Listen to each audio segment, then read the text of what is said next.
Chapter 4, The Arrival. Seated alone at an isolated table, Apollo materializes in both an unlikely and convenient location. A fraternity toga party. Good thing he was dressed for the occasion.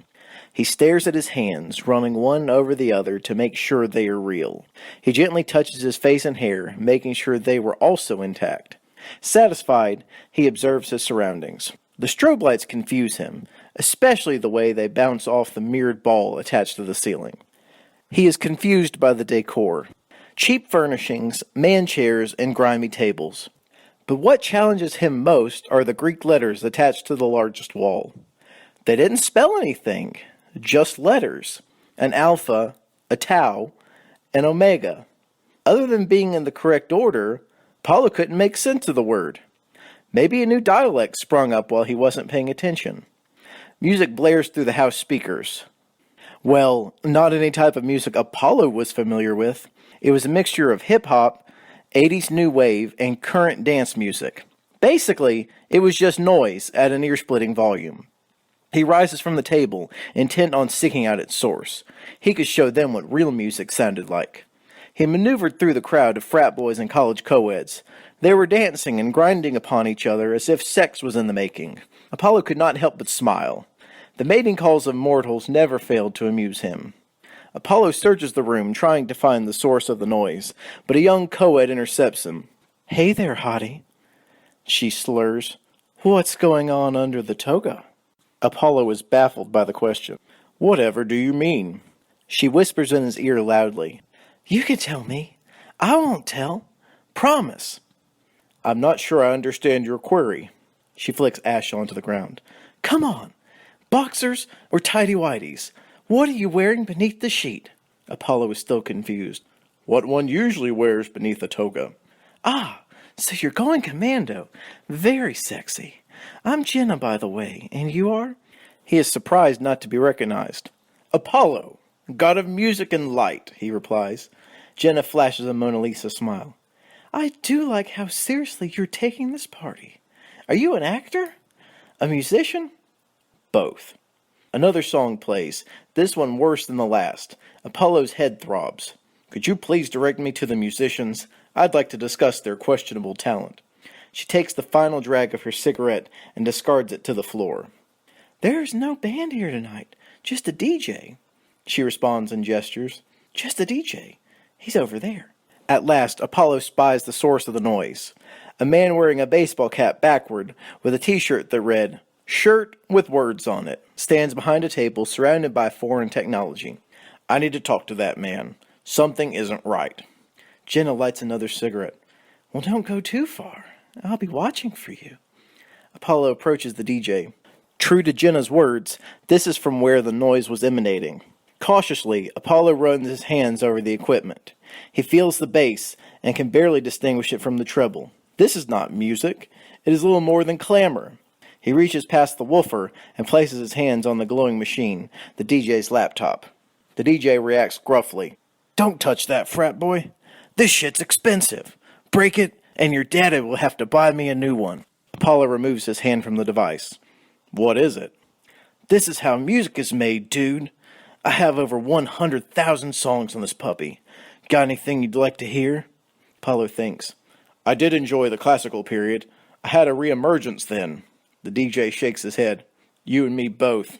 But this isn't exactly the classic rock sort of crowd. I could probably sneak a Cars song in, though. That work for you?" Apollo doesn't know how to respond. He's never heard of anything called classic rock, much less the Cars. But still, he nods. Anything would be better than the oral assault he was experiencing. He backs away from the DJ and knocks over a vacant table near the back of the room. He stands over it and waits. A voice from the next table calls to him. "Hey, idiot. What you standing around for?" Apollo turns. He sees a black-haired man with sun-worn skin sitting alone at a table near the exit. "This table has been upended. I assume someone will tend to it, so I might sit." "Might be waiting a while." The man rises and turns the table upright. He motions for Apollo to join him. "Thirsty?" the man asks. He offers his bottle of Budweiser to Apollo. "Parched." Apollo takes a swig of the man's beer and promptly spits it to the floor. "Not a beer man, I take it." "Not to worry. It was mostly backwash. I don't suppose there's any nectar in this dingy abode. The man laughs. The closest thing to nectar you'll find is the hunch punch, and I don't recommend it. It's a little stronger than what you're used to in your realm. Apollo looks a tad confused. My realm? Which realm am I in now? You're on Earth, idiot. Apollo shakes his head. No, this is not Earth. I've been to Earth. It was never this filthy. But it's been a while, hasn't it? A lot has changed. Besides, this is not Greece. It is an area the locals refer to as California. Never heard of it. It's new. They didn't have it in your heyday. And sitting up on a heavenly bar stool has caused you to lose touch with the mortals. How do you know how I pass my time? Just a guess. How else would you be so naive? Apollo becomes angry and raises his voice. I will listen to your insults no longer. Do you not know you sit before the great Phoebus Apollo, god of music and light? Cool your jets, the man replies. I know damn well who you are. It's just that the great Phoebus Apollo, god of music and light, is such a mouthful. And who might you be? You should call me Coyote. Coyote? Strange name. But tell me, how do I get out of this godforsaken place? Surely there's a portal nearby. Coyote grins. Afraid not. I think you'll like Earth, though. I'd like to show you around. But first things first, we gotta get you in some regular clothes. I can't be seen with you dressed in a bedsheet. Apollo looks at his toga. It was one of his finest, and he was reluctant to part with it. But he was always keen to add to his wardrobe. How do we do that? Coyote rises. Follow me. Coyote leads Apollo up a flight of dimly lit stairs. There he finds the fraternity bedrooms. Coyote opens the first door he sees. Inside they find a couple having sex. The girl rides the fraternity boy. They are surprised to see Coyote. Hey, close the door, the fraternity boy demands.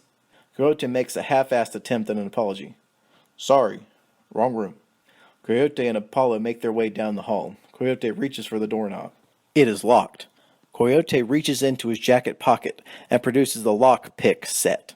Apollo, you're on lookout duty, he says as he inserts the pick into the lock. Apollo isn't exactly sure what lookout duty is, but fortunately, no one happens to walk by in the short amount of time it takes Coyote to open the door. Coyote invites Apollo to step inside. The room looks like a federal disaster area. Clothes are scattered everywhere. The odor of dirty underwear and socks fills the cramped quarters. Apollo winces at the stench. Coyote laughs. Doesn't look like he does much laundry, does he? Coyote begins rifling through the desk of a fraternity boy until he finds what he wants. The wallet. He pulls out $40 in crumped bills before tossing the wallet over his shoulder. Then, he turns his attention to the closet. He swings open the door and is satisfied with what he sees. Jackpot.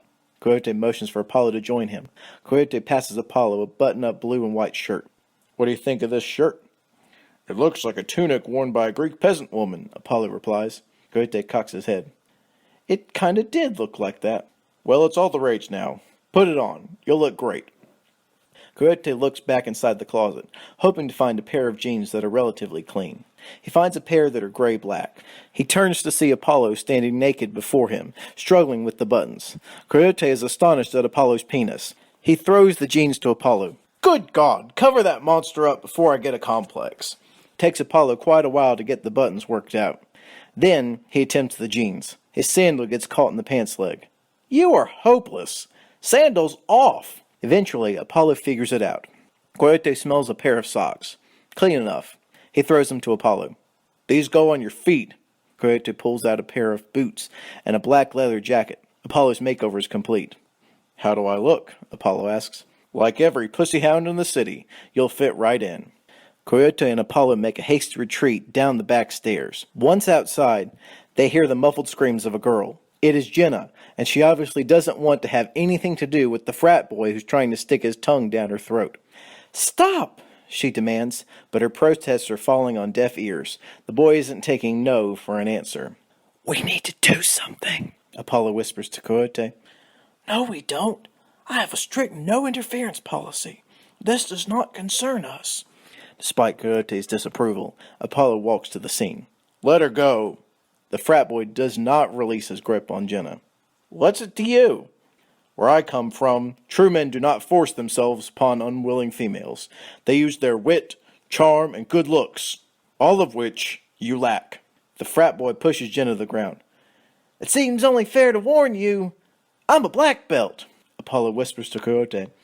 What's a black belt? Oh, I have a feeling you're about to find out. The frat boy is inches away from Apollo's face. He pushes Apollo in the chest. Apollo does not push back. The frat boy repeats his assault. Again, Apollo does not respond. What's the matter, tough guy? Don't want to fight? Fine by me. You and your little friend should run. I think it's only fair to warn you that I am a god. The frat boy laughs. Well, I shouldn't be any challenge for you then. Go on, take a swing at me. I do not fight with mortals. The frat boy shoves Apollo in the chest again. Now Apollo is angry. He throws a punch that the frat boy easily blocks. The frat boy follows the block with a punch in the ribs. Apollo doubles over. The frat boy prepares to hit Apollo in the face when, smack! Coyote hits the frat boy with the cinder block. Jenna is most grateful. She hugs Apollo. Thank you for standing up for me. Most people wouldn't have done that. She gently touches Apollo's ribs. I'm sorry you got hurt. She turns to Coyote. Thank you for your help as well. Coyote grimaces. As well? He looks at Apollo. We should really get moving. Shouldn't we escort the lady home? Apollo asks. Coyote shakes his head. She'll be fine as long as she stays away from frat boys. Apollo looks apologetically at Jenna. Be careful. Apparently there are some gods less benevolent than me. Jenna leaves. Coyote seems energized. Come on, Apollo. We have a city to explore.